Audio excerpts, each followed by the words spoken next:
Eh bien, chers amis, vous êtes avec la bande AJM dans les experts automoto sur Maxi 107.1, 107.3 FM. Et nous sommes chez Speedy Martinique, qu'on peut applaudir.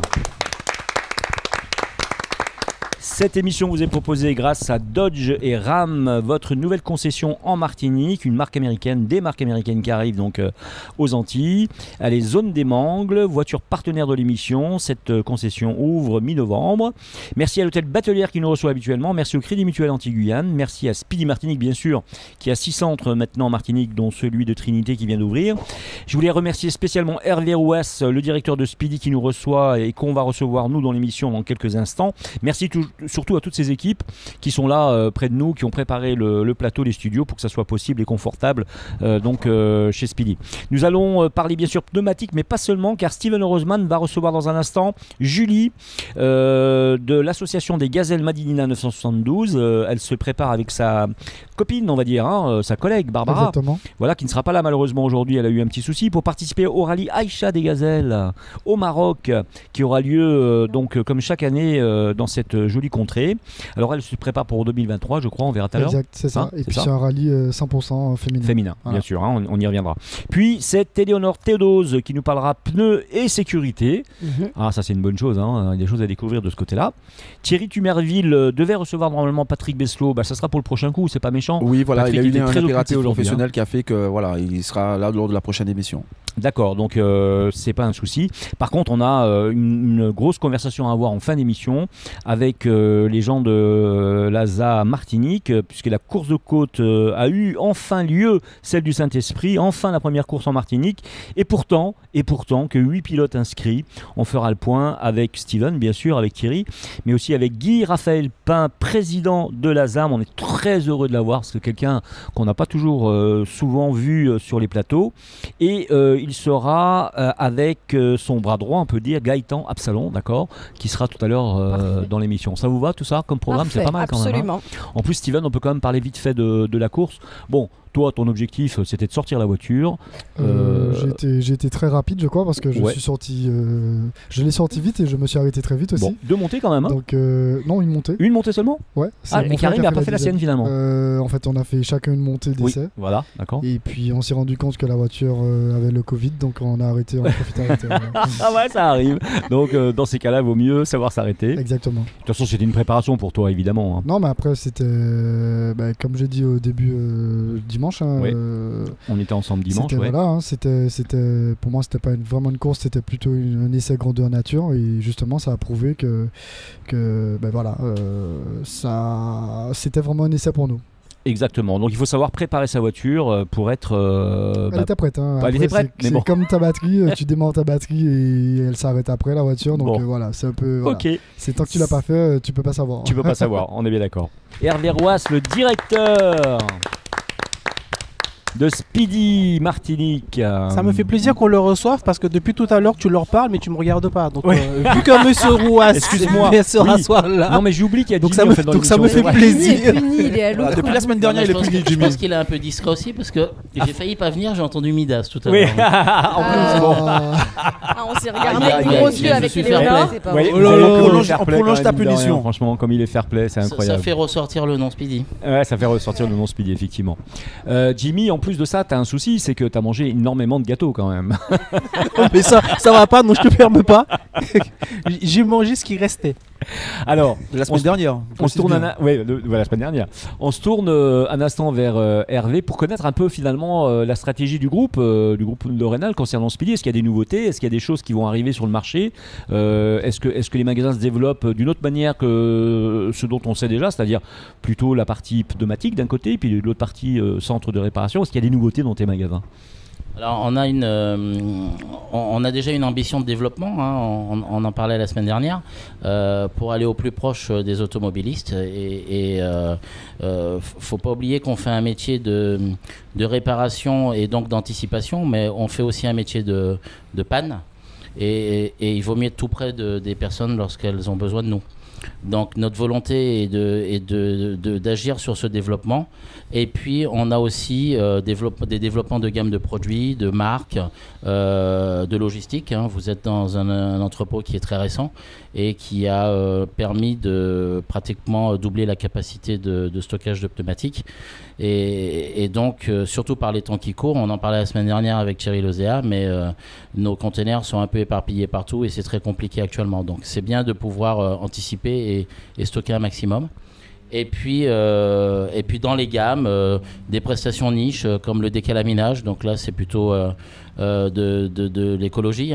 C'est de décrasser les véhicules. Le moteur souffre en silence, mais la personne qui est dedans aussi, lorsque les filtres d'habitacle, les clims, les choses comme ça sont obstruées. Puis il y a la situation sanitaire, la Covid, ça doit jouer aussi. La désinfection. Donc on développe tout ça. Et on développe également des showrooms dans nos centres, des mini-boutiques avec des produits de dépannage et des produits d'entretien et d'embellissement automobile. Alors, est-ce qu'une des forces de Speedy, c'est pas aussi finalement, ce qu'on on a parlé de l'aspect vente, l'aspect qualité de service, rapidité de service avec le nouveau stock que vous avez mis en place. Est-ce qu'il n'y a pas aussi chez Speedy cette capacité à avoir une bonne formation du personnel ? Alors oui, on ne le voit pas de là où on se trouve, mais à l'étage, nous avons une salle de cours qui peut recevoir environ une vingtaine de collaborateurs. Et donc, on dispense de la formation soit appliquée par des personnes extérieures, donc qui viennent, aussi Speedy France, et puis également par du personnel en interne sur toute la méthodologie, accueil client, process, gestion de stock, réponse téléphonique, et après les aspects techniques, pneumatique, freinage, train roulant, enfin tout ce qui constitue notre métier. Nos collaborateurs sont formés tous les ans. Alors pourquoi je dis ça aussi, c'est parce que Speedy donc s'est ouvert à la franchise depuis 1991. Je pense que tu vas être d'accord avec ça. Oui. Voilà. Il ne cesse de se développer donc en France et à l'étranger. Et l'entreprise possède également son propre centre de formation, unique en son genre, où sont dispensées des sessions sur l'entretien complet des véhicules, en incluant des services innovants comme le stop crevaison ou encore le diagnostic EcoClean. Oui, absolument. Donc là, on est en métropole. Oui. Avec nos moyens, on essaye de reproduire le même schéma. L'intérêt de l'école de formation en métropole, c'est que c'est une école dynamique et interactive. C'est que la salle de cours est dans l'atelier. Donc il y a 6 salles de cours. Et dans chaque salle de cours, vous avez un pont élévateur et vous avez une vingtaine de véhicules école. Oui. Et vous avez des moteurs donc statiques et dynamiques pour qu'un collaborateur, lorsqu'il fait une courroie de distribution, puisse mettre en route et il vaut mieux casser un moteur sur un banc d'essai qu'un moteur sur une voiture. Mais il ne les casse pas parce qu'ils sont bien formés. Ils sont bien formés, voilà. Tout à fait. Bon, c'est bien, il fallait le savoir, je pense, c'était important. Si vous êtes d'accord, on se tourne vers, si tu es d'accord aussi, on fait une petite pause concernant le pneu immédiatement.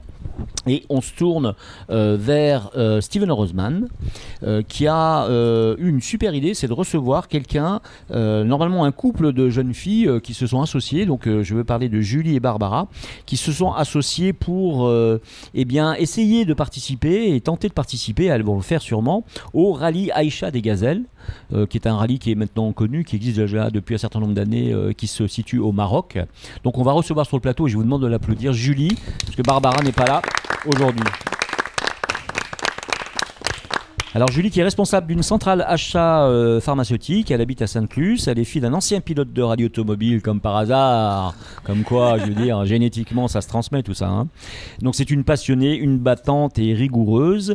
Donc vous avez monté avec Barbara et d'autres sûrement l'association Les Gazelles Madinina 972, association sportive. Tout à fait. Voilà, qui a comme objet de participer au rallye Aïcha des Gazelles, on l'a vu, un rallye 100% féminin dans le désert marocain.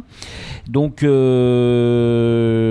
conjoncture est difficile évidemment. Tout à fait. Alors, ça aurait dû avoir lieu déjà depuis 1 an, je crois. On aurait dû faire la 30e édition, donc qui aurait dû se passer en 2020, mais avec la conjoncture, en effet, qui a été reportée 2021. Ils viennent de revenir, c'était au mois de septembre. Donc on s'était dit pourquoi pas la 31e, mais elle est reportée, elle part dans 5 mois. Et en effet, ça va être compliqué. Donc, je passe la parole à Steven Roseman, merci à vous. Voilà, en fait, c'est vrai que donc c'est un équipage féminin. Donc Julie m'a contacté pour me lancer un peu dans ce projet avec elle. Donc j'ai adhéré d'entrée puisque c'est comme je disais lors de l'émission avec les copilotes féminines. Le sport mécanique est plutôt, on met plutôt c'est plutôt un sport masculin mis en avant. Et par contre, le rallye des gazelles en fait met en avant la femme. Et d'une très belle manière parce qu'en fait elles partent sur. Alors on l'appelle rallye. Par contre, ce n'est pas un rallye. Bon, Julie va expliquer, mais c'est plutôt une course d'endurance. Oui. Et avec certains checkpoints à passer en fait. Et c'est bien parce qu'en fait c'est un équipage féminin qui part à l'aventure dans le désert. Et il faut apprendre à gérer son véhicule. Oui, je veux dire, c'est pas à connaître sa mécanique. Donc voilà. Ouais. Et Julie va nous expliquer un peu comment ce projet est né. Et puis un peu les attentes pour l'édition. Donc c'est clair que malheureusement le Covid a chamboulé pas mal de choses. Hein. Donc la conjoncture est assez dure et c'est assez difficile pour trouver des partenaires. Et d'autant plus que en fait elle débute en fait. Donc voilà, c'est maintenant il faut donner la chance à tout le monde. Et oui, bien sûr. Il faut faire confiance. Et puis elles se sont préparées, elles continuent à se préparer pour justement monter ces dunes. Qui vont être compliqué à monter, à gravir. On va y arriver. Donc il ne faut pas être professionnel en fait, hein, c'est ce que j'ai compris. Pas du tout. Non, c'est ouvert à tout le monde. D'accord. De 18 ans à 60 ans. Donc voilà, c'est un rallye qui a fêté ses 30 ans. Donc premier rallye en 90 je crois. 100%, voilà, tout à fait, 100% féminin. En effet, c'est pas un rallye de vitesse, c'est un rallye d'orientation. Notre seul matériel qu'on peut avoir, c'est une boussole, un compas et une carte. Ouais. Donc, une bouteille d'eau quand même. Pardon ? Une bouteille d'eau quand même. Oui, on a le droit, ils sont gentils quand même avec nous, surtout dans le désert. Bon. Donc c'est un rallye éco-responsable, parce que justement, comme ce n'est pas une course de vitesse, le but c'est d'aller à un point A à un point B en faisant le moins de kilomètres possible, d'où le fait d'avoir la carte et puis de choisir notre propre la route qu'on va prendre avec les aléas qui vont avec. Et c'est également un rallye solidaire, par la même occasion, parce que depuis 2001, ils ont l'association Cœur des Gazelles, également, qui s'est montée avec une caravane médicale. Oui. Et justement, toutes les femmes qui s'engagent, qui peuvent faire partie du corps médical, profitent du rallye pour s'arrêter également dans les villages et apporter une aide humanitaire, que ce soit même pour les instituteurs, que ce soit pour les écoles ou autres. Juste pour revenir sur ce que vous disiez là, il y a 2 minutes, vous disiez que c'est éco-responsable. Donc c'est-à-dire que s'il y a une équipe A qui fait 10 km, j'invente 10 km, mais qui met 30 minutes, et une équipe B qui fait 12 km, mais qui est plus rapide, c'est quand même celle qui a fait le moins de kilomètres qui gagne. Ce sera celle même si l'autre est plus rapide. Voilà, le but justement, c'est de consommer le moins possible par rapport à même si on est légèrement plus long que... D'accord. C'est le but, voilà, c'est de protéger l'environnement de toute façon. C'est le premier rallye certifié justement éco-environnemental. ISO 14001. ISO 14001, exactement. Voilà. C'est le premier rallye qui a obtenu cette certification. C'est incroyable parce que c'est vraiment le premier et le seul. Tout à fait. Et en effet, quand on s'enregistre, de toute façon, on signe la charte comme quoi on s'engage à la respecter sous peine d'être disqualifié si de toute façon on veut faire comme Steven, si on le met là-bas où lui il va tracer. Donc, Mais et Barbara, Julie, comment vous vous entraînez du coup vous allez devoir être dans le désert. Finalement, vous êtes en Martinique aujourd'hui. Exactement. Et comment vous vous entraînez? On s'est beaucoup renseigné. Sur la plage du Diamant. J'avoue, on s'est renseigné. On s'est renseigné pour essayer de trouver des points. On a eu, je crois, au mois de juin. On a eu un premier entraînement au Marin avec Maxime Lacaro qui a fait déjà le Dakar. Il est arrivé 3e au podium sur le Dakar 2021 et il est actuellement au Maroc depuis hier. Il repart pour le Dakar 2022. D'accord. D'ailleurs, on peut presque associer ces deux courses idéologiquement. Oui, tout à fait. Sans la partie ISO, mais oui, tout à fait. D'accord, c'est un peu la même. C'était en quoi l'entraînement, c'est-à-dire? On a essayé de passer des dunes. Voilà. Donc il nous a vraiment emmenés dans les fins fonds de Saint-Pierre où il a pu nous expliquer comment, quand on se retrouve embourbé, comment il faut faire, comment il faut manœuvrer, comment on passe une dune, comment on la descend.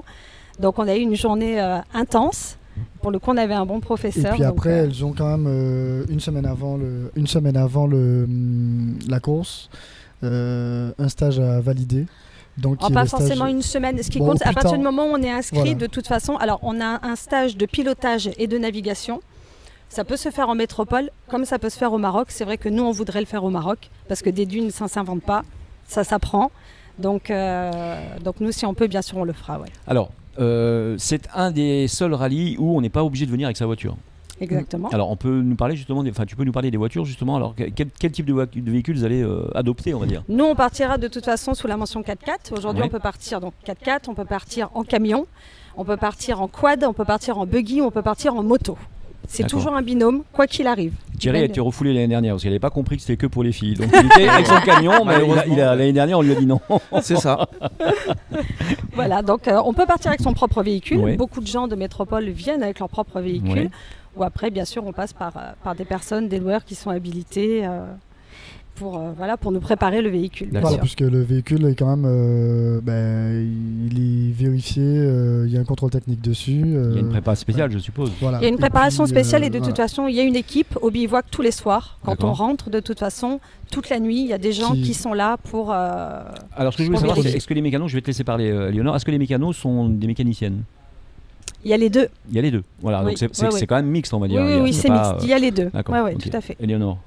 Qu'est-ce qui vous a poussé à vous inscrire à cette course? Comment ça vous est venu? C'est en voyant des images des autres éditions? J'ai toujours voulu. Alors, comme on disait, en effet, j'ai un papa qui a fait du rallye automobile pendant longtemps. Donc, je l'ai toujours suivi dans ses rallyes. J'ai toujours aimé ça. Et mon rêve depuis gamine, c'était de faire le Paris-Dakar. Le vrai Paris-Dakar. Après, entre-temps, bien sûr, les destinations, ça a changé, ça n'a plus été le vrai. Et j'ai commencé à me renseigner, savoir qu'est-ce qu'il y aurait d'autres rallyes qui pourraient être sympas à faire. Et je suis tombée sur le rallye Aïcha. Donc ça fait 10 ans que j'espère le faire.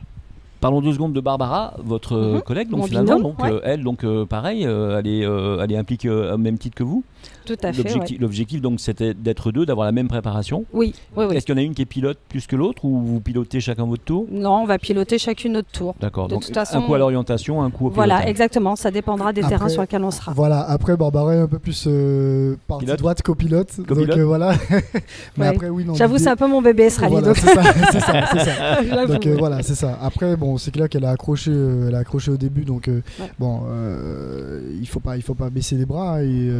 Mais voilà, l'idée c'est quand même Julie au volant et Barbara à droite. Maintenant, ce qui est bien, c'est que ce rallye permet de mixer. Hein. Oui, avant on pouvait pas. Voilà, c'était où on faisait la formation pilote ou copilote. Maintenant, on peut faire les deux. Donc elles pourront échanger dessus et puis. On fait une petite pause publicitaire, Steven, si tu es d'accord. Et puis on revient dans un petit moment, on finit la conversation donc avec notre amie Julie, si vous êtes d'accord. Allez, c'est parti pour la pause pub.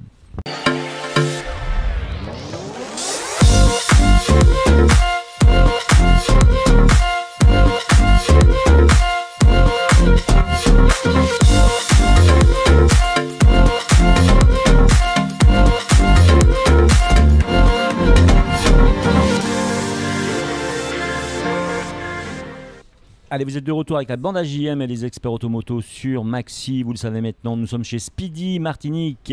On peut applaudir Speedy de nous recevoir. Merci beaucoup Speedy. Merci Hervé Roas. Cette émission donc vous est proposée grâce à Dodge et Ram aussi, votre nouvelle concession en Martinique, rappelez-vous. Merci à l'hôtel Batelière, merci au Crédit Mutuel Anti-Guyane, merci à Speedy Martinique qui n'a plus 5 mais 6 centres, dont celui de Trinité. Voilà, et on a su pourquoi, parce que Speedy a la volonté d'être proche évidemment de ses utilisateurs, on va dire, de ses consommateurs, et plutôt que de faire Trinité le Robert par exemple ou le Robert le Hamantin, autant avoir un centre juste à côté de la maison. Oui, absolument, parce qu'après on dessert toutes les communes qui sont après Trinité, et donc effectivement il faut raccourcir les distances. Alors Hervé, on est en train de discuter avec Julie qui va faire donc la traversée d'une partie du désert du Maroc avec le rallye Aïcha des Gazelles. Ce rallye partage des valeurs, les valeurs de tolérance, de solidarité, de persévérance. Il les partage, toutes ces valeurs bien sûr. Elles le partagent entre elles d'ailleurs, les concurrentes. Le respect des pays traversés, une priorité grâce aux actions de l'association du rallye, on en a parlé tout à l'heure avec Julie. Le respect de l'environnement et assurer le rallye Aïcha des Gazelles. Finalement assurer que c'est le seul au monde qui ait une certification et une norme ISO 14001. À ton niveau, à ton échelle, dans ton entreprise, étant donné que tu es sur un produit sensible, hyper inflammable, etc., tu as un produit qui doit être absolument recyclé. Je suppose que toi aussi tu as mis en place avec d'autres entreprises peut-être du même secteur des solutions pour préserver la planète. Oui, absolument. On est malheureusement un peu pollueur. On n'est pas producteur, mais on vend des produits polluants issus de l'industrie de l'acier ou du caoutchouc. Aujourd'hui, dans nos centres, tout est recyclé. Voilà, donc les batteries ont une filière, la ferraille a une filière, le pneumatique également. Donc Speedy est impliqué dans l'association TDA Environnement, donc TDA Pneus, donc qui est l'équivalent d'Alia Pure en métropole, et où on contribue à ce que les pneus ne traînent pas sur nos plages et dans nos forêts et dans nos mangroves. Donc les pneus sont récupérés, découpés, rechargés dans les containers et ils repartent en métropole pour faire de la chips de caoutchouc qui sert à alimenter des tapis d'air de jeu, des pistes d'athlétisme, des terrains de tennis, etc. Donc aujourd'hui, la majorité, 80% des acteurs de la Martinique contribuent à cette association. J'y occupe un poste de trésorier, donc c'est du bénévolat, on est très impliqué et ce qu'on aimerait un jour, j'espère que c'est pas une vision, un souhait utopique, mais que c'est 100% des acteurs contribuent à ce que les pneus ne traînent pas dans la nature. Ne jetez pas vos pneus, s'il vous plaît, dans la nature. La seule chose qui nous manque, dommage. Pardon, aux Antilles, et c'est très compliqué, c'est le traitement des chiffons souillés. D'accord. Là, il n'y a pas de filière. En métropole, il existe des filières où des organismes récupèrent donc les chiffons tissus souillés et séparent le tissu des hydrocarbures. Les hydrocarbures servant à alimenter l'usine et les tissus nettoyés revenant dans les centres. Aujourd'hui, ça serait très coûteux de le faire puisqu'il faudrait transporter ces chiffons. Donc là, on gagnerait d'un côté, mais on aura un impact carbone avec le coût du transport. Mais pour toutes les autres filières, il y a une vraie volonté des acteurs et des politiques de faire en sorte que la Martinique soit auto-propre. Voilà. Quand c'est bien, il faut le dire. Donc on l'a dit, c'est bien de l'avoir abordé et c'est grâce finalement à Steven et puis à Julie qui nous ont permis de parler justement de cette fameuse certification ISO 14001. Des questions bien sûr. Pour Julie, on continue avec l'histoire de Julie, ce fameux rallye Aïcha des Gazelles au Maroc. Vite fait. Quelle ville magnifique. Vite fait les filles. Quelle pays magnifique, pardon. Hervé, ça tombe bien, on a besoin de 8 pneus pour le rallye des Aïcha des Gazelles, donc Julie, tu vas lui donner les dimensions et puis je pense que avec ce pneu-là, avec le pneu de Speedy, tu gagneras. Speedy au Aïcha des Gazelles, ça c'est beau. Le pauvre, on en parlera en off.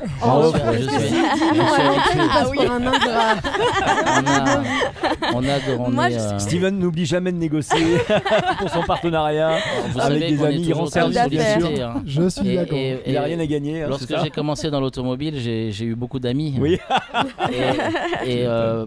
Et beaucoup d'années après, j'ai encore beaucoup d'amis. J'aimerais qu'on pose une ou deux questions à Julie sur le rallye lui-même. Oui, j'aurais aimé qu'on se projette avec vous dans ce qu'est le Aïcha des Gazelles. Combien de temps ça peut durer? Quels sont les obstacles? Outre les dunes, évidemment, de sable. Les chameaux Les chameaux. Dangereux, les chameaux. C'est un rallye qui dure 15 jours, le temps de l'organisation. Donc le départ se fait de Nice. On prend le bateau jusqu'à Tanger. On descend jusqu'à Meknes, ensuite on est à Darkwa et ensuite là on fait du hors-piste sur tout le sud du désert et on est vraiment hors-piste pendant une semaine. Le rallye réel c'est une semaine. Donc en effet, hormis les dunes, on a de tout, on a l'oued, on a du terrain, on a du sable, on a de la pierre, on a de l'eau. Et voilà, donc chaque journée, et on a une belle journée, donc marathon et endurance, c'est celle des dunes, où c'est le seul soir où on ne rentrera pas au bivouac, on dort dans les dunes. Donc là, on est seul, on n'aura pas d'équipage, on n'aura personne d'autre avec nous. Pas d'assistance, on va dire. On n'aura pas d'assistance, on n'aura rien, on sera nous, notre toile de tente et notre réchaud. Ça fait rêver. Ouais, non, c'est une belle aventure. Et il fera frais. Il fera frais, c'est ça. Et on compte quand même en général 360 équipages. Donc, beaucoup moi, je veux du bien Canada, tenir la lampe de poche s'il le faut. Si vous voulez m'appeler, il n'y a pas de problème. Je serai là pour donner un coup de main. Moi, je suis toujours disponible. Je veux bien payer le billet d'avion aussi, c'est pas un souci. Éléonore, peut-être une question. Oui, c'était une remarque auquelle vous pourrez réagir. J'ai ma brillante cousine que j'embrasse, j'en profite, qui a fait ce rallye, donc il y a environ 3-4 ans. Ouais. Et bonjour, ce que j'ai aimé... On peut avoir son prénom au moins ? Sophie. Sophie, voilà. Bonjour Sophie. Bonjour Sophie. Et donc, ce que j'ai aimé dans le message qu'elle a apporté, parce que bien sûr, elle s'est fait sponsoriser et on la suivait pendant la course, bien sûr, c'était le fait que peu importe le métier que les femmes faisaient, elle, il s'avère qu'elle est avocate, mais d'autres faisaient d'autres métiers complètement différents. Peu importe votre statut social, tout le monde est à égalité devant les épreuves, devant la force mentale qu'il faut avoir, devant l'endurance, les difficultés et la réussite aussi.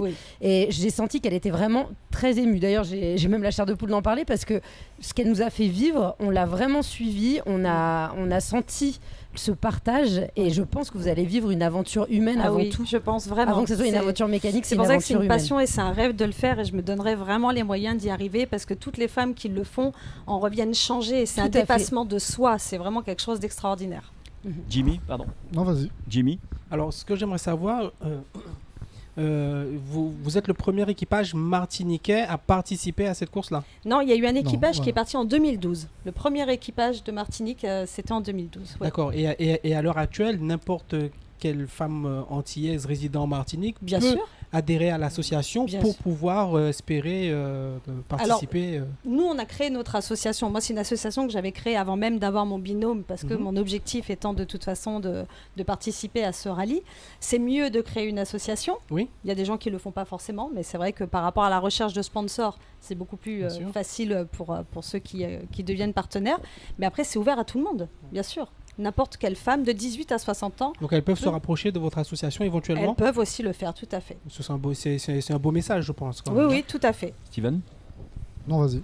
Alors, je voulais dire aussi une chose, et je pense qu'Éléonore sera d'accord avec moi, Mélodie aussi, c'est que aussi, ce genre d'épreuve-là, et je pense qu'Hervé, tu seras d'accord aussi avec moi peut-être, tu vas me le dire, ce genre d'épreuve-là aussi permet de laisser s'exprimer quelles sont finalement les réelles capacités des femmes à passer ce genre d'épreuves qui sont des épreuves plutôt masculines au départ. C'est vrai, depuis de longues années. Là, on voit finalement quelles sont les capacités réelles de ces jeunes femmes à vouloir réaliser un objectif, et Julie en est vraiment la preuve, et de passer des difficultés qui sont parfois, je ne sais pas ce qu'on veut dire, torrides, sans jeu de mots. Hervé, non, aussi, tu es d'accord là-dessus? Excuse-moi, Steven. Vas-y. Moi, alors oui, pour faire un peu de féminisme, la capacité des femmes, mais moi je dirais la capacité humaine tout court. Oui, aussi. Parce que pour revenir à mon univers, il y a des femmes qui sont beaucoup plus performantes que des hommes en termes de connaissances, en termes de compréhension, d'analyse, de prise de décision. En fait, c'est pas une question de genre. Ma remarque était liée au fait que c'est un rallye réservé aux femmes. Oui, on est absolument. Mais au-delà de ça, on pourrait mettre des garçons avec elles, ils finiraient pas forcément. En tête, on est bien d'accord. C'est pas une question de performance. Et tant mieux. C'est une question de réaliser, de réussir à avoir les capacités nécessaires. Non, mais ce que Jean-Marc voulait dire, c'est que c'était culturel jusqu'à présent d'associer la virilité à ce style de... C'est ça que tu voulais dire. Et finalement, là, ça change les mentalités de montrer les femmes sont et ça peut lancer pas une bonne et une envie. Enfin, quand vous allez revenir, vous allez pouvoir nous témoigner de ce que vous avez traversé. Ça va peut-être faire naître une graine de passion pour des jeunes femmes qui nous écoutent et qui voudront y participer. Ça brise les stéréotypes. D'ailleurs, on peut faire une équipe. Après 2 ans. Allez. Non, mais attends, j'aurais dû me taire. C'est vrai. Après, il faut savoir que, en règle générale, quand même, les femmes ne le montrent pas, mais elles ont un mental beaucoup plus solide qu'un homme. Ouais. Et ce genre d'aventure, en fait, est très bien typé pour des femmes. Steven, quand je lui ai parlé de notre projet, il m'a dit qu'on était complètement dingue, que lui, il le ferait pas. C'est sûr.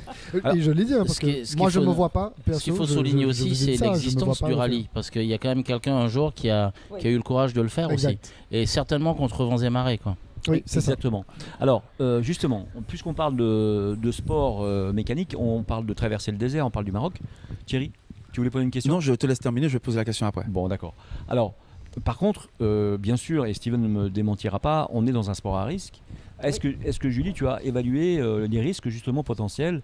Est-ce que tu as compris aussi que finalement, quelque part, il y avait une prise de risque et que ça allait être pas forcément simple tout ça? Ah non, je pense que de toute façon, on va être porté à rude épreuve, ça c'est sûr. Il va y avoir une pression, il va y avoir de la casse certainement, et c'est ce qu'il faut éviter. C'est la plus grande peur aujourd'hui qu'on puisse avoir, c'est ça, parce que on doit se débrouiller toute seule.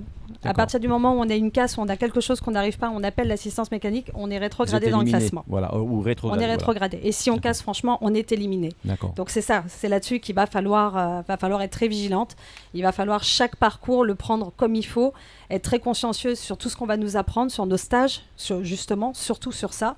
Et puis surtout bien connaître notre véhicule. Est-ce que tu as pensé aux serpents, aux scorpions, aux araignées, aux tarentules? Oui, mais ça va. Quand tu vas dormir le soir dans ton... Ça va. Tu es sûr? Oui, sûr. Autrement, tu pars pas, tu restes. Non, je vais y aller. Non, c'est bon. Non, je vais y aller vraiment. Thierry, tu voulais poser une question? Oui, en fait, j'en ai même deux, mais la première, donc vous avez répondu tout à l'heure en fait par rapport au fait de connaître les caractéristiques techniques du véhicule. Donc du coup, est-ce que vous avez déjà anticipé à prendre des cours de mécanique, puisque bon, effectivement, bien un véhicule, donc voilà, donc au moins changer un cardan, c'est une obligation. Voilà, donc du coup là, du coup c'est un renfort musculaire, puisque effectivement un 4x4 c'est pas un véhicule léger, donc les pièces sont serrées avec une certaine norme, donc du coup aussi connaître les outils, les dynamométriques, donc voilà. Donc vous avez fait ça, vous avez fait une... On a commencé et puis Steven se charge du relais justement pour la partie justement mécanique. Oui, c'est prévu, c'est déjà planifié avec lui justement au sein de son écurie où c'est lui qui va nous faire toute cette formation-là. D'accord. Voilà. Okay. Moi, ma deuxième question, après, effectivement, comme vous avez dit que vous aviez un papa qui est dans le domaine du sport automobile, est-ce que dans l'avenir, avec votre association, bien sûr, en Martinique, vous allez peut-être pas envisager d'au moins de faire un rallye ou une course de côte avec votre coéquipier ici en Martinique? J'aimerais bien. Bon. Et pour rien vous cacher, il y a très longtemps, quand j'ai souhaité participer au rallye Aïcha des Gazelles, il y aurait quelque chose à faire en Martinique. Bon. Oui, justement, voilà, dans cet aspect-là, effectivement, parce que sur le Marin, la baie des Anglais, etc. Il y a vraiment des choses à faire. Même si ce sont peut-être des sites protégés, mais c'est un truc qui est co-responsable après à lier. Voilà, exactement. On peut garder la même thématique, mais il y a vraiment quelque chose à faire ici. C'est ça. Oui. Hervé Rouas, donc directeur de Speedy. Oui, Speedy est une entreprise avec une stratification assez courte et les décisions peuvent se prendre très très vite et je suis sincèrement persuadé que ça fera plaisir à mes équipes.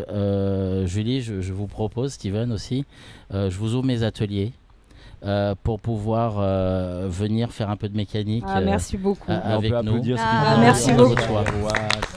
Voilà. On se fera un vrai plaisir de vous faire, de vous immerger dans notre univers. C'est un beau cadeau. On devra suivre ça peut-être un jour où l'équipage sera présent. Les experts pourront venir participer, les on pourra filmer, on participera aussi avec elles.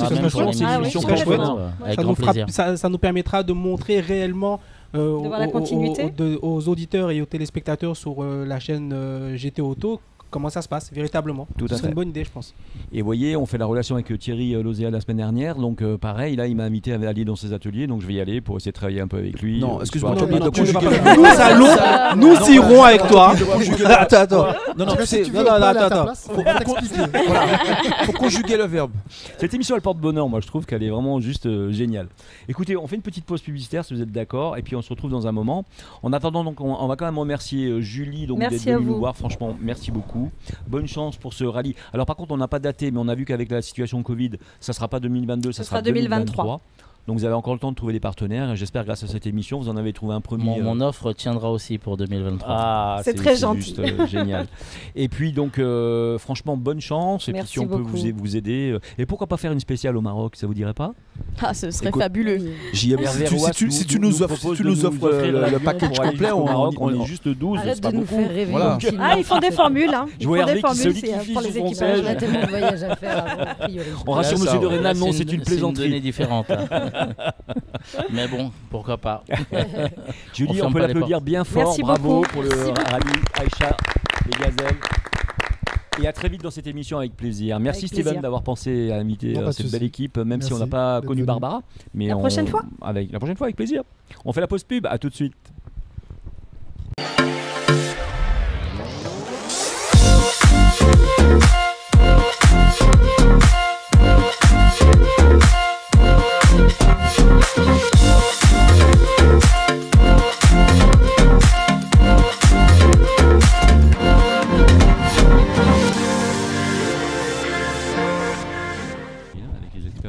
vas-y. Bonjour, vous êtes dans la bande AJM avec les experts auto. Nous revoilà sur le plateau avec tous les chroniqueurs. Nous sommes ravis de vous retrouver, bien sûr, chez Speedy. Merci. On peut applaudir Speedy, merci beaucoup.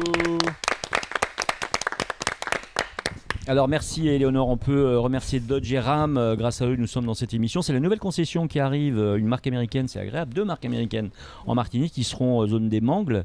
Ça sera la voiture partenaire de l'émission. Merci à l'hôtel Batelière qui nous reçoit habituellement. Merci au Crédit Mutuel Anti-Guyane. Merci à Speedy qui a ouvert son 6e centre à Trinité. Et Speedy ne fait pas que du pneu, il y a des gens qui pensent que Speedy fait que des pneus, mais ils se trompent. Et oui, il se trompe. Le pneu représente à peu près un tiers de notre activité. C'est à la fois beaucoup. Et oui, c'est pas que ça. Oui, c'est pas neutre. Hein, c'est la première entrée atelier dans nos territoires.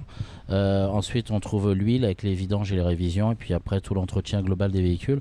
Donc oui, on ne fait pas que du pneumatique. Eh bien, ceci dit, c'est fait. Et ce qui est dit est fait, et ce qui est fait est dit. Hein, donc c'est bien. Donc ça, on le sait maintenant de Speedy. On se tourne vers Éléonore avec un plaisir gigantissime, puisqu'elle parle pas depuis. Bah oui, parce qu'elle parle pas depuis un certain temps. Entre manger des gâteaux, manger des pizzas, manger ce que nous a apporté Betty la semaine dernière. Est-ce que tu as digéré déjà de tout ce que tu as mangé la semaine dernière? Oui, c'est bon, tout va bien. C'est bon, tout va bien. Tout va bien. Super. Et on se tourne vers toi. Parce que tu as une rubrique essentielle, d'ailleurs Hervé, je te conseille de bien écouter, car Éléonore va aborder le problème du pneu et de la sécurité. Enfin, on va dire le problème du pneu, mais aussi la solution du pneu. Parce que finalement, quand je me suis posé la question sur l'enjeu pneu, je me suis rendu compte que je ne connaissais pas grand-chose. J'avoue, je ne suis pas prête pour le rallye des gazelles, mais alors pas du tout. Donc on est là pour apprendre des choses et vous pourrez me corriger si je me trompe, je fais des erreurs. Mais normalement, tout y est. Alors déjà, j'ai appris quand même que 10 à 15% des pannes sont causées en général par des problèmes de pneus. Ce qui représente un automobiliste sur 2 qui a des pneus insuffisamment gonflés. Parce que la plupart des gens, comme moi, gonflent leurs pneus, sauf quand Thierry et puis Steven me disent de le faire une fois par an. Ouais, je sais, c'est la honte. Non, pas du tout. Après, c'est juste une habitude d'apprendre en fait. Exactement. Et surtout quand on a compris comment il fallait faire et pourquoi il fallait le faire, puisque c'est un enjeu primordial de sécurité routière, eh bien, on se décide à le faire soi-même ou à demander des conseils à des professionnels comme Speedy, pour ne citer que. Donc, justement, pourquoi il y a un enjeu autour du pneu? À quoi sert un pneu finalement? À avoir une très bonne tenue de route, à pouvoir s'adapter si vous êtes sur un sol glissant dû à la pluie, s'il y a du gravier, du sable puisqu'on est en Martinique, et puis des hydrocarbures surtout. Exactement aussi, s'il y a, et puis à assurer un meilleur freinage. C'est pourquoi il faut toujours veiller à la bonne tenue de vos pneus. Alors, même pour les personnes qui n'y connaissent rien, votre contrôle, il suffit de connaître la pression qu'il faut exercer sur vos pneus pour qu'il soit dans les normes. C'est indiqué à l'intérieur de votre voiture. Est-ce que vous savez où c'est? J'imagine que oui, les gars. Oui, bien sûr. Et toi, tu sais. Pour la petite histoire, on m'a conseillé de regarder sur les portes. Je n'ai jamais trouvé parce que ce n'est pas forcément. Alors, ça dépend des autos. Alors, sur ton véhicule particulièrement, que je ne citerai pas, un véhicule à l'étoile, c'est sur la trappe à essence. Vrai ou faux? Exactement. Voilà. Ouais, trappe à essence, montant de porte. C'est ça. Ou carnet d'entretien. C'est ça. Carnet d'entretien. Ou votre professionnel Speedy. Voilà. Surtout. Et donc la sur pression... ma voiture, c'est à l'intérieur du pneu, donc c'est un peu compliqué, mais bon. Oui. Faut aller chez Speedy démonter. Là, il moi. Oui, parce que Jean-Marc, en plus on y est là, donc profites-en. Oui, je vais en profiter, c'est sûr. En fait, il y a la queue devant, on va tous le faire aujourd'hui. Alors, au niveau de la pression, elle est indiquée en barres et elle est entre 1,8 et 3,5 bars. C'est ça qu'il faut respecter. Sachant que vous avez aussi, selon le moment où vous roulez, alors... Si vous êtes en plein été, qui fait une très grande chaleur et que vous êtes surchargé parce que vous partez avec vos enfants et vos valises, vous n'aurez pas la même pression que si vous êtes en hiver dans les Vosges et puis que vous n'avez personne sauf vous et que vous ne faites pas de covoiturage. N'est-ce pas, Jean-Marc? Tu veux dire que le poids joue? Oui, dans la l'indice voiture de charge en fait joue en fait, c'est préconisé en fait de le poids et la vitesse. Exactement. Donc Martinique, c'est surtout l'utilisation ultra exceptionnelle en fait, habituelle de la voiture avec des fortes chaleurs. C'est ça. En fait, les pneus ont tendance à se dégonfler relativement vite, donc il faut le faire pour presque une fois par semaine, j'ai envie de dire, au moins la vérification du gonflage. Et pour confirmer ce que tu dis, Jean-Marc, le pneu se dégonfle naturellement car la gomme qui la compose n'est pas totalement perméable. Et elle peut rouler, elle peut perdre 0,1 bar par mois. Voilà, ça donne une idée.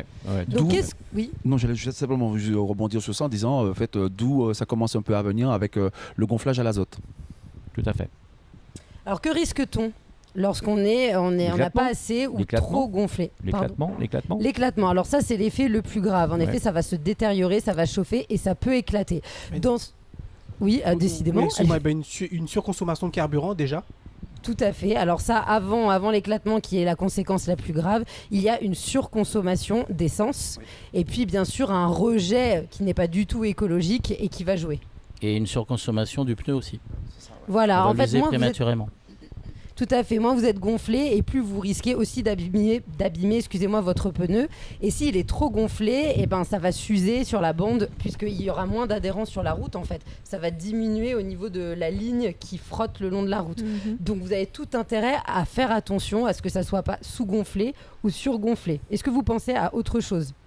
Tu peux pas faire de covoiturage parce que les gens ont peur. Le pneu à plat, la mauvaise tenue de route. Bien sûr, de manière générale, l'adaptation par rapport à la route sur laquelle vous êtes, prendre les virages, freiner, tout ça il va y avoir un enjeu de votre mauvais gonflage. Alors, que faire pour prévenir les risques ? Il faut aller chez votre professionnel ou le faire vous-même.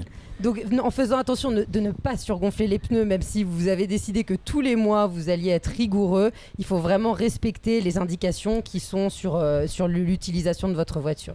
Je voudrais juste dire une chose quand même importante, c'est que chez Speedy en particulier, et moi je le dis parce que je l'ai essayé à Schœlcher, si vous avez un problème de sous-gonflage, les types sont hyper accessibles.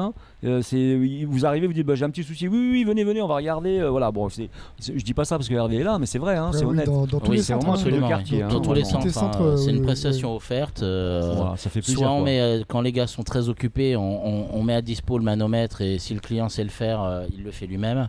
Soit s'il patiente un peu, on vient lui faire. Alors, je rappelle, pour bien gonfler vos pneus, il faut les faire un par un. Ça, c'est essentiel. Et quand vous changez vos pneus, bien sûr, le code de la route le prévoit. L'article R314 prévoit que les pneus montés sur un même essieu doivent être identiques, de même type, de la même marque et de la même dimension. Et oui, ça c'est impératif. Alors, juste une petite remarque, Éléonore, ça serait un peu difficile de gonfler les 4 pneus en même temps. Non, alors justement, j'ai regardé parce que je voulais savoir. Ils expliquaient que tu peux avoir un embout, je crois, avec 4 sorties. C'est pour ça que je dis, c'est pas conseillé. Si ça existe, les personnes peuvent se tromper. Si je peux préciser, on peut faire la pression des pneus lorsqu'ils sont chauds, mais il faut augmenter de 0,3 bar. C'est ça. Voilà. Parce que en théorie, une pression de pneu se fait à froid. Exactement. Comme un niveau d'huile, ça se fait à plat. C'est bête, mais il y en a qui pensent pas. C'est ça. Voilà. Éléonore ? Je peux finir ? Vite. Voilà, alors vite fait, en cas de crevaison, il faut avoir une roue de secours. N'oubliez pas que la roue de secours, elle aussi, doit être correctement gonflée. C'est ça. Tout à fait. Et puis, il existe aussi différents systèmes avec les bombes anti-crevaison que vous devez connaître, que vous pouvez mettre, mais ça va être provisoire puisqu'il faut faire 15-20 km et vous allez chez Speedy. Qu'on vend dans nos boutiques. Et puis, il existe enfin les pneus Run Flat et Self-Seal qui ont un système qui vous permet de rouler plus rapidement et qui compense la crevaison si vous avez un clou sur la roue. Et pas au-delà de 80 km/h. Assez élevé quand même. D'accord. En fait, on a 2 technologies, le roulage à plat, le Run Flat, et le Seal Inside, qui est un système anti-crevaison qui est collé à l'intérieur du pneu et qui est aspiré par le trou et l'air qui s'échappe et qui vient colmater. Sans faire de promo spécifique, mais Michelin vient d'inventer un pneu sans gonflage, sans air, voilà. Donc on en reparlera d'ici quelques temps, sûrement à la prochaine émission avec Speedy. Jimmy, vite fait, parce qu'on on juste reçoit une la dernière ZAM. petite précision pratique. J'espère que Hervé abondera dans ce sens-là. Il a parlé de faire la pression du pneumatique à froid. Il faut savoir qu'en règle générale, au bout de 7-8 km, le pneu commence déjà à être chaud. Alors si vous partez le matin avec votre véhicule dans une limite de 7-8 km, si vous vous arrêtez dans un centre quelconque ou dans une station essence pour faire la bonne pression de vos pneumatiques, c'est une bonne chose. Km. Pas plus, en règle générale à peu près. On peut applaudir Éléonore. Merci encore Éléonore pour cette rubrique. Toujours, Éléonore, elle est toujours dans la vérité dans ces rubriques. C'est très bien, c'est important parce qu'on donne de la bonne information à nos auditeurs et téléspectateurs. Et ça fait plaisir de t'avoir dans l'équipe, Éléonore. Merci.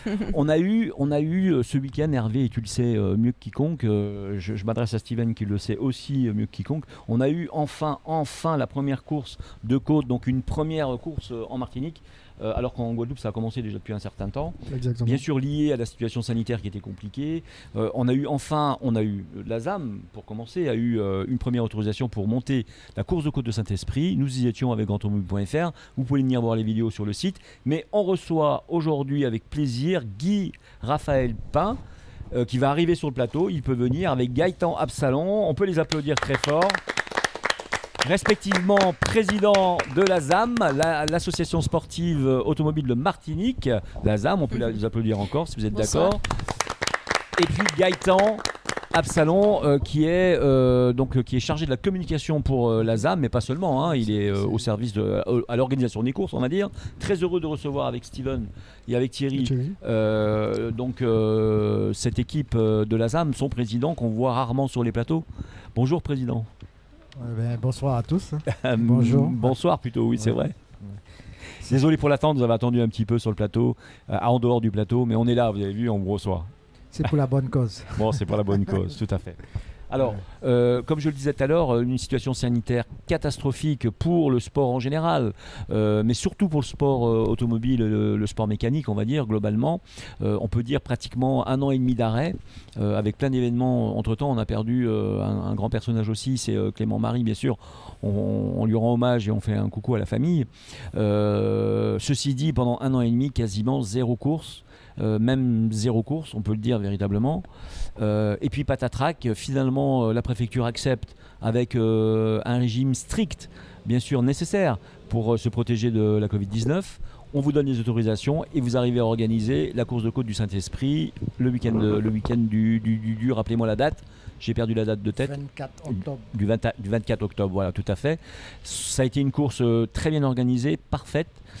Le petit hic, bizarre, que 8 pilotes en voiture nouvelle, alors qu'il y a 15 engagés avec des véhicules de collection, les véhicules de représentation, mais que 8 pilotes engagés alors qu'on s'attendait à ce qu'il y ait 25-30 pilotes. C'était le recommencement. Qu'est-ce qui s'est passé, Président ? Alors déjà, je vais dire que ça fait déjà 2 ans pour la ZAM qu'on n'avait pas organisé de course. Donc ça a été quand même une très belle expérience parce qu'il fallait mettre en place un protocole très strict que la préfecture nous a imposé. Il y a eu des heures et des heures de discussion. Et bon, merci, ça a été. On a pu réaliser notre manifestation qui, dans l'ensemble, pratiquement à l'unanimité, a été une réussite. Était une réussite, quoi. Tout à fait. Donc, on a eu d'ailleurs tous été surpris parce qu'on était au départ de la course, on a eu la visite du sous-préfet qui est arrivé avec sa voiture, qui est venu voir pour voir si tout se passait bien. Il était plutôt satisfait d'ailleurs. Hein.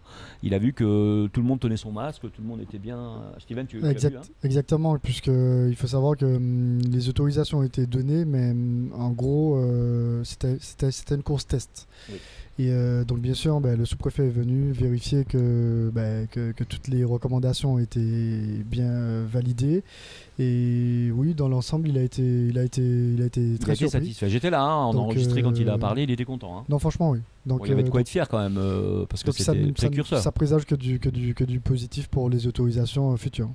Oui, je tiens à remercier le comité quand même de la ZAM qui a fait un travail monstre. Un petit coucou à Eliane, au passage. Un petit coucou à Eliane et aussi Gaëtan. Gaëtan, bien sûr. On a dû écrire tout un protocole pour que ça puisse être validé par la DRAGES et ensuite qui a présenté à la préfecture. Donc c'était un parcours du combattant. Eh oui. Ouais. C'est là qu'on voit toutes les qualités de l'organisation. Hein, il faut être organisateur véritablement. Hein. C'est là qu'on voit qu'il faut avoir des qualités spécifiques. Parce qu'aller négocier avec les autorités, mettre en place les protocoles, faire comprendre à tout le monde. Parce que donc une course, Thierry le sait mieux que moi, c'est des directeurs de course, mais c'est aussi toute une foison de gens qui sont à l'organisation. Les officiels, les commissaires de route, la logistique qui gravite autour, bien sûr. Bien sûr. Donc en fait tout ça, c'est un protocole qu'il fallait dispatcher finalement sur l'ensemble de la. Et puis les pilotes, bien sûr. Les pilotes par définition. Hein. On est d'accord ? En fait, c'est un ensemble de choses. C'est tout. C'est Gaëtan Absalon qui parle. C'est Gaëtan Absalon qui parle. Vous parliez tout à l'heure dans la première partie d'émission, vous parliez de cuisine. Ouais, et c'est vrai que c'est beaucoup d'ingrédients qu'il faut mélanger pour que ça donne quelque chose de parfait à la fin. Faut parler aussi de tout le travail en amont, puisqu'une course, ça se prépare des mois avant. Avec tout le dossier, la reconnaissance du parcours. On a travaillé également, alors on remercie notamment les services régionaux, donc la CTM, qui a également mis la main à la pâte, puisqu'il faut savoir que le circuit l'asphalte a été refait à notre demande pour les besoins de cette course. C'est juste excellent. Voilà. Alors, la ville du Saint-Esprit, bien sûr. la ville du Saint-Esprit, évidemment. Qui a accepté de faire cette première course. Pour que la sécurité soit optimale pour les pilotes. Et grand merci, alors on a remercié le comité ASAM, mais il faut savoir que sans les commissaires de course, sans les commissaires de route, rien n'est possible. Donc grand merci à eux aussi, ils se sont donnés. Rappelons que ce sont des bénévoles. Ce sont des bénévoles. Des gens qui sont sous le soleil. Exactement. Et qui assument un maximum. Une semaine avant sont déjà sur le terrain. Et avec le sourire. Pour distribuer la lettre aux riverains, pour préparer la course avec l'ensemble des éléments de sécurité, préparer les zones pour que les spectateurs soient en sécurité également. Et grand merci aux pilotes, même s'ils n'étaient pas nombreux, mais au moins ceux qui étaient là ont joué le jeu et on les remercie. Et attention, parce que qu'on ait 8 pilotes ou 30 pilotes, si on n'a pas de signaleurs et de commissaires de route, il n'y a pas de rallye, en fait. Il n'y a pas de course non plus, ni de course de côte. Donc c'est clair que ce sont des bénévoles qui se donnent beaucoup et j'avoue que la piste était très propre. Ouais. La sécurité était mise comme il fallait. Donc franchement, très belle manifestation pour une reprise. On n'est pas parti sur une feuille froissée, je dirais, sur des imperfections, mais on est parti sur du neuf et du propre. Et c'est ce qu'il fallait montrer aussi aux autorités et aux spectateurs.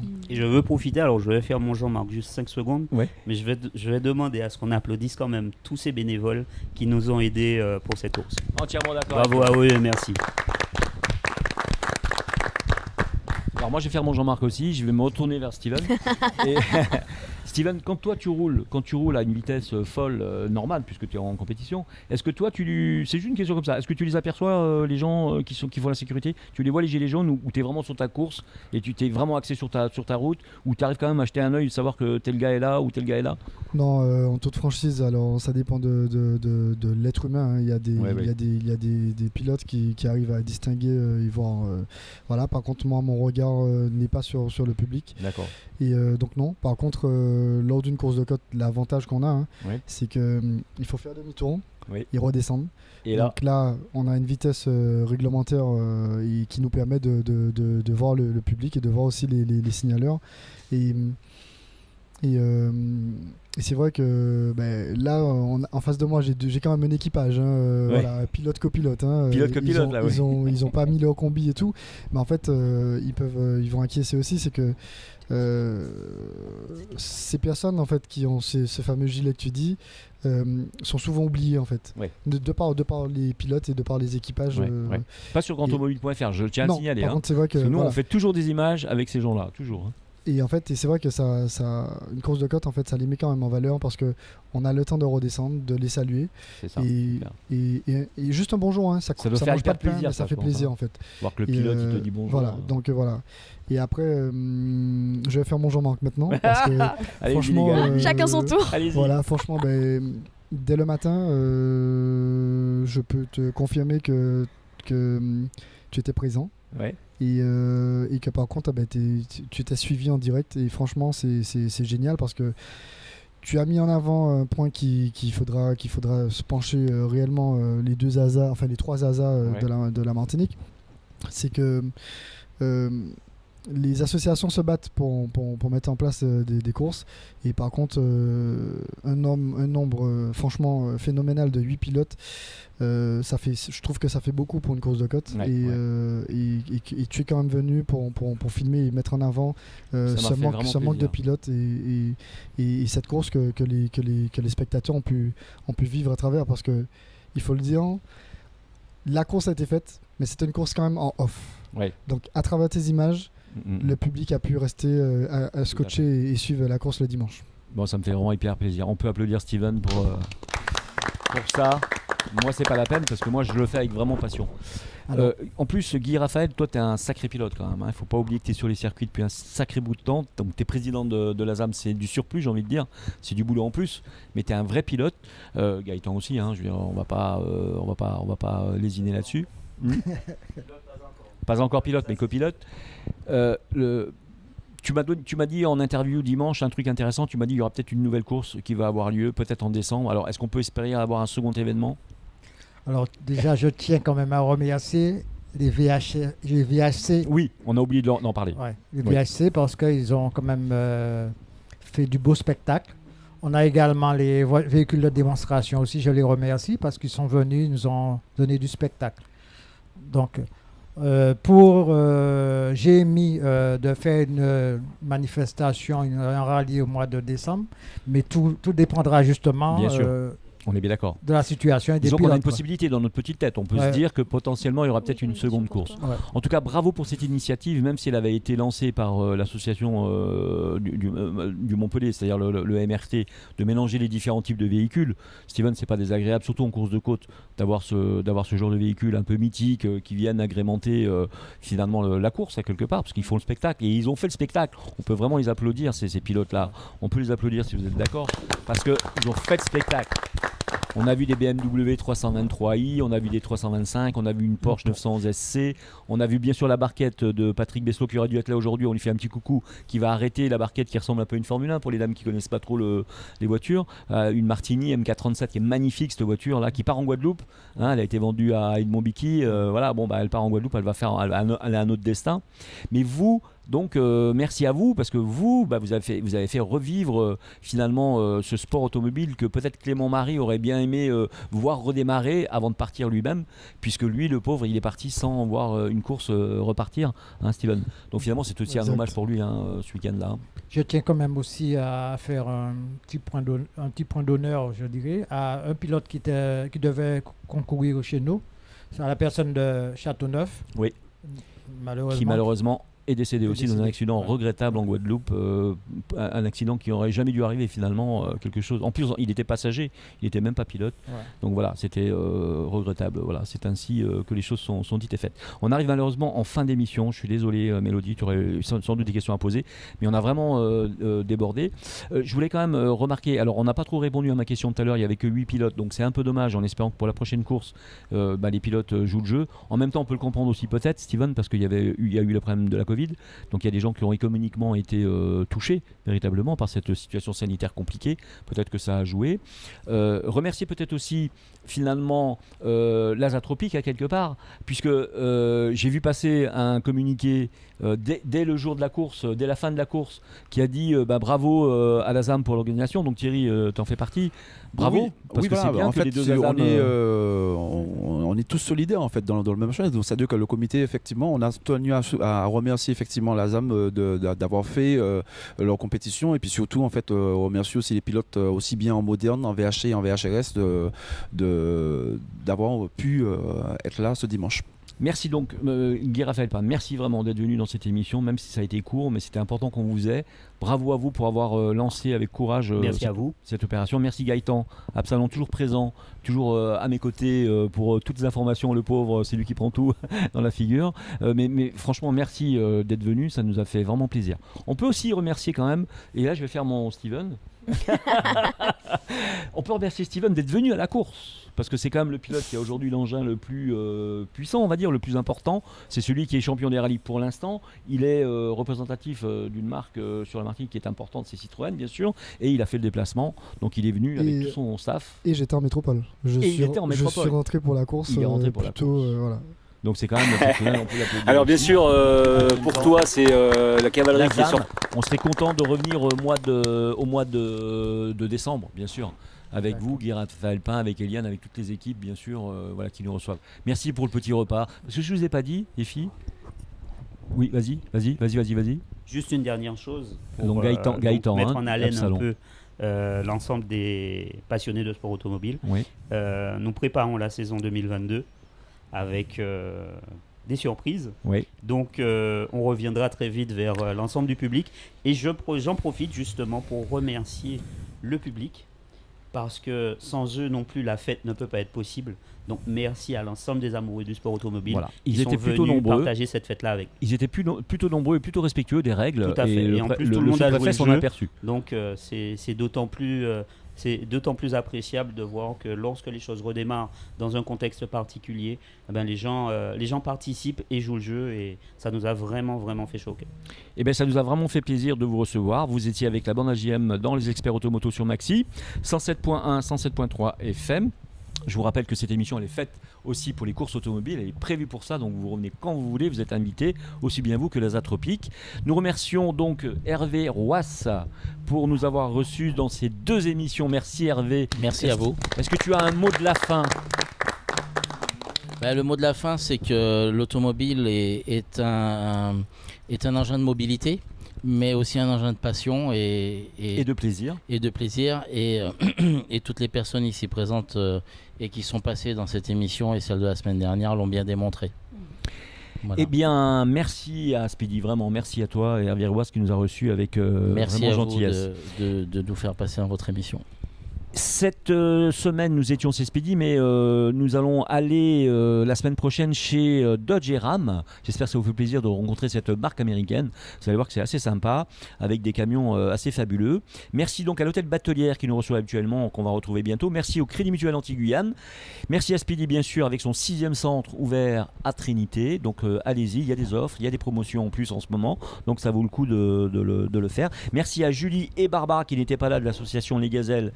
Madinina 972. Un petit coucou à Patrick Besselot qu'on verra. Thierry s'est endormi. Thierry, ça va? Non, du tout, ça va. Oui, effectivement. Patrick Besselot, effectivement, qui a eu un impératif professionnel. Un impératif professionnel. Mais il sera là lors de la prochaine émission. Voilà. Pourquoi on voulait le recevoir? C'est simplement parce qu'il est le roi de la montagne, on peut le dire véritablement, avec Michel Acari. Ils sont un peu partagé le gâteau, si on peut dire. Il y avait un nouveau challenger, mais malheureusement, qui a dû, pour des raisons professionnelles aussi, a dû quitter le département. Bon. En tout cas, il arrête parce qu'il a des petits problèmes de dos. Il me l'a dit dimanche, il y a quelques jours lors de la course. Donc il a vendu sa Martini à Edmond Bicky en Guadeloupe. Donc la voiture, elle, repart pour un nouveau destin en Guadeloupe. Merci Guy-Raphaël Pin, président de la ZAM, organisateur avec toutes ses équipes de cette première course de côte du Saint-Esprit, malgré la crise sanitaire, autorisée par la préfecture. Il était accompagné de son bras droit, on peut le dire, véritablement, Gaëtan Absalon. Merci à vous, merci à vous les chroniqueuses et les chroniqueurs. Merci à toi Jean-Marc. Mélodie, tu voulais dire quelque chose? Oui, simplement que Saint-Esprit a vraiment la cote, j'ai envie de dire, non seulement avec cette course qu'il y a eu, et puis avec Meryl, la chanteuse qui vient de là, qui la met toujours en avant. Exactement. Et vous aujourd'hui encore, du coup Saint-Esprit... Comme quoi, en Martinique, il y a des bourgs comme ça qui sortent de l'ombre, on va dire. C'est ça. Merci à vous en tout cas, merci de votre venue. À la semaine prochaine. À bientôt.